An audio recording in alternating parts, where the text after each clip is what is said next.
दोस्तों, बजट आने से पहले हम यही उम्मीद लगाकर रखते हैं इस बजट में हमारे लिए कुछ खास होगा।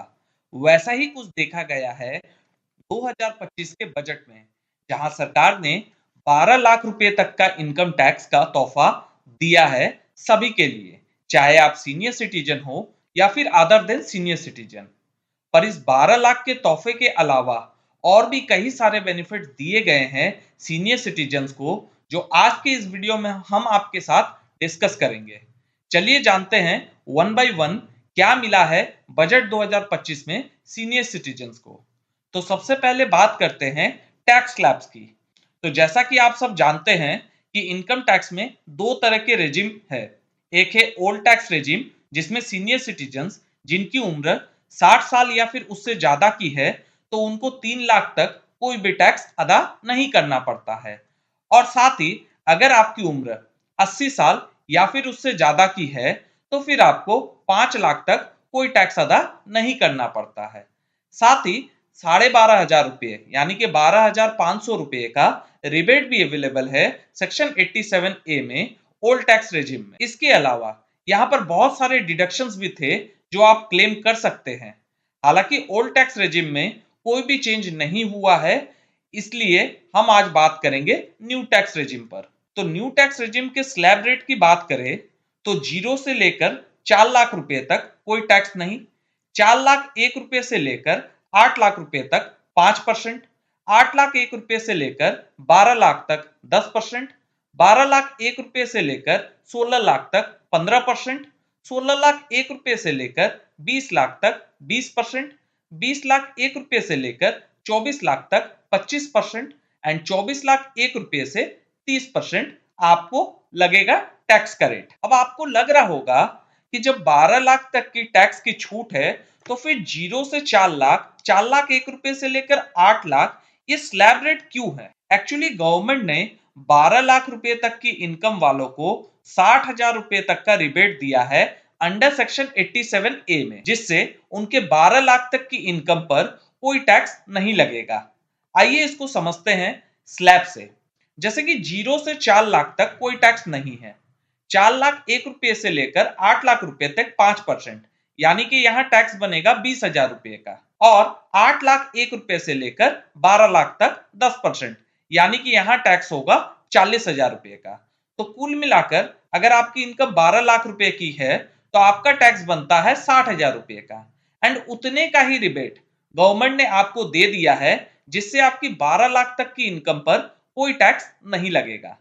तो मान लीजिए अगर आपकी पेंशन है 12,75,000 रुपए की, तो उस केस में आपका टैक्स कैलकुलेशन कुछ इस प्रकार होगा। सबसे पहले आएगा इनकम फ्रॉम सैलरी या फिर पेंशन 12,75,000 रुपए, फिर उसमें से लेस होगा स्टैंडर्ड डिडक्शन, जो कि न्यू टैक्स रेजिम में 75,000 रुपए का है। तो आपकी इनकम बन जाती है 12 लाख रुपए की, जिस पर आपका टैक्स आएगा 60,000 का, जो कि पूरा का पूरा रिबेट से सेट ऑफ हो जाएगा और आपको कोई भी टैक्स इस पर नहीं अदा करना पड़ेगा। यहां पर बहुत लोगों का सवाल होगा कि अगर मेरी net income after standard deduction 12 lakh 1,000 है, तो क्या मुझे ये रिबेट नहीं मिलेगा? तो इस केस में मार्जिनल रिलीफ का भी बेनिफिट आपको दिया जाएगा। इसका मतलब आपकी इनकम तो 12 लाख से सिर्फ 1,000 रुपये ऊपर गई है और आपको टैक्स देना पड़ रहा है 60,000 रुपये का। तो सरकार ने कहा है कि मार्जिनल रिलीफ के तहत आप अपनी इनकम से ज्यादा का टैक्स नहीं देंगे। यानी कि अगर मेरी इनकम 12 लाख 1,000 की है, तो मेरा जो मैक्सिमम टैक्स बनेगा वो 1,000 रुपए का बनेगा, ना कि 60,000 रुपए का मार्जिनल रिलीफ के बेनिफिट से। यहां पर यह बात जरूर ध्यान रखनी है कि जो आपका सेक्शन 87 ए का रिबेट है 60,000 रुपए का, वो एप्लीकेबल नहीं होगा स्पेशल रेट वाली इनकम पर। यानी कि अगर आपको कोई कैपिटल गेन से बेनिफिट हुआ है, या आपकी कोई इनकम है कैपिटल गेन या फिर लॉटरी विनिंग से या हॉर्स रेस से, ये सारी जो भी स्पेशल रेट की इनकम है, इसका बेनिफिट आपको 87 ए यानी कि रिबेट पे नहीं दिया जाएगा। साथ ही ये जो स्लैब है, ये एप्लीकेबल होगा 1 अप्रैल 2025 से, यानी कि आपकी फाइनेंशियल ईयर 2025-26 की इनकम पर यह स्लैब एप्लीकेबल होगा। ये तो थी स्लैब से जुड़ी बातें। अब अगर 12 लाख तक की कोई टैक्स नहीं है, तो फिर आप उस पैसे को इन्वेस्ट भी करेंगे या फिर सेव भी करेंगे, चाहे वो फिक्स्ड डिपॉजिट हो या फिर रेकरिंग डिपॉजिट। तो गवर्नमेंट ने यहां पर भी आपको राहत दी है टीडीएस अंडर सेक्शन 194A में। जैसा कि पहले अगर आपकी इंटरेस्ट इनकम 50,000 से ज्यादा की हो तो बैंक आपके इंटरेस्ट इनकम पर टीडीएस डिडक्ट कर लेता था और उस पैसे का रिफंड लेने के लिए आपको इनकम टैक्स की रिटर्न फाइलिंग तक का वेट करना पड़ता था। इन्हीं सब चीजों को देखकर गवर्नमेंट ने इस 50,000 की लिमिट को बढ़ाकर 1 लाख रुपए कर दिया है। तो अब आपकी इंटरेस्ट इनकम अगर 1 लाख तक की है तो आपके उस इंटरेस्ट पर कोई भी टीडीएस नहीं डिडक्ट होगा। इसके अलावा एक इंपॉर्टेंट चेंज और आया है टीडीएस में। अब क्योंकि आप सीनियर सिटीजन हैं तो आपके पास घर या फिर कोई और प्रॉपर्टी होगी जो आपने रेंट पर दे रखा होगा। तो अगर आपकी रेंट से इनकम है उस पर भी टीडीएस की लिमिट इंक्रीज कर दी गई है। रेंट के केस में दो सेक्शन काम करते हैं। पहला है सेक्शन 194I और दूसरा है 194IB। 194IB में मान लीजिए एक आप है और आपने अपनी प्रॉपर्टी मिस्टर एक्स को दी है जो कि एक इंडिविजुअल पर्सन है 70,000 मंथली रेंट पर। अब 194IB कहता था कि 50,000 पर मंथ रेंट से अगर ज्यादा है तो मिस्टर एक्स आपका टीडीएस डिडक्ट करेगा। ये सारी चीजें तो ऑलरेडी थी, इसमें कोई चेंज नहीं हुआ है। अब 194I में भी रेंट की बात करी गई है ऐसे पर्संस के लिए जो इंडिविजुअल एचयूएफ से अदर है या फिर जिन पर ऑडिट एप्लीकेबल है। तो रेंट पर अगर वो कुछ लेते हैं तो उन्हें टीडीएस डिडक्ट करना होता है।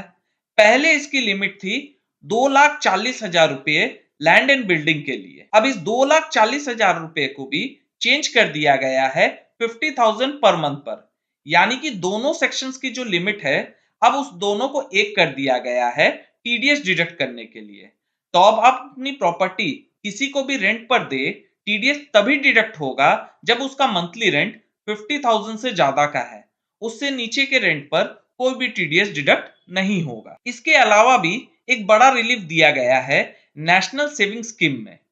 बहुत सारे सीनियर सिटीजन्स अपना पैसा जमा किया करते थे नेशनल सेविंग स्कीम में। क्योंकि अब उसमें इंटरेस्ट नहीं दिया जा रहा है तो गवर्नमेंट ने कहा है कि अगर आप 29 अगस्त 2024 से अगर आप उससे पैसा निकालते हैं तो उस पर कोई भी टैक्स नहीं लिया जाएगा। पूरा का पूरा विड्रॉल एग्जम्प्ट हो जाएगा, चाहे वो प्रिंसिपल हो या फिर प्रिंसिपल और इंटरेस्ट बोथ हो, आपका पूरा पैसा एग्जम्प्ट रहेगा। तो ये थे बजट के चेंजेस जो आपको न्यू टैक्स रेजिम में देखने के लिए मिलेंगे। अगर ओल्ड रेजिम की बात करें तो वो जैसे पहला था, यानी कि जो भी डिडक्शंस चाहे वो 80C हो या 80D हो या 80TTB हो या फिर होम लोन के इंटरेस्ट का बेनिफिट 24B में हो, वो एज इट इज है, उसमें कोई भी चेंज नहीं आया है। होप ये वीडियो आपको पसंद आई होगी। मिलते हैं नेक्स्ट वीडियो में, तब तक के लिए थैंक यू फॉर वॉचिंग।